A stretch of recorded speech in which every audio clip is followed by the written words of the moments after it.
இன்றைய வசனம். உங்களைத் துன்புறுத்துவோருக்கு ஆசி கூறுங்கள்.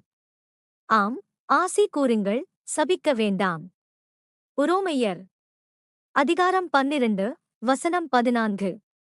Bless those who persecute you, bless and do not curse them. Romans chapter 12, verse 14. ஜெபம். மகிமையுள்ள பிதாவே, உமது வசனம் எங்கள் மனித இயல்புகளுக்கு சவாலாக இருந்தாலும் அது எங்களுக்கு வழிகாட்டும் ஒளியாகும்.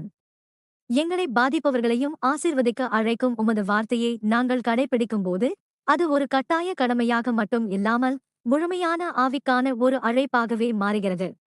கடவுளே, இந்த அன்பை நாங்கள் அனுபவித்து மன்னிப்பின் மூலம் அமைதியை காணச் செய்யுங்கள். எங்கள் இருதயங்களை உம்மோடு ஒத்திசையச் செய்து அதன் மூலம் ஏற்படும் விடுதலையை அனுபவிக்க தயக்கம் இல்லாமல் உதவுங்கள்.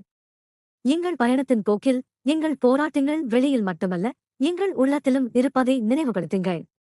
அன்பும் மன்னிப்பும் செய்யும் ஒவ்வொரு செயலும் உமது சாந்தியையும் சந்தோஷத்தையும் நம்மிடம் கொண்டு வரும் என்பதையும் உணர வைக்குங்கள். எங்கள் வாழ்க்கை உமது அன்பின் மாறாத மாற்றும் ஆற்றலை பிரதிபலிக்கட்டும். இது நமக்கும் நம்மை சுற்றியிருப்பவர்களுக்கும் உமது வழிகளில் நடக்கும்போது கிடைக்கும் ஆழ்ந்த அமைதியை நினைவூட்டட்டும். எங்களை வழிநடத்தும், பாதுகாக்கும் இயேசுவின் மென்மையும் வல்லமையும் நிறைந்த நாமத்தில் ஜெபிக்கிறோம். ஆமேன்.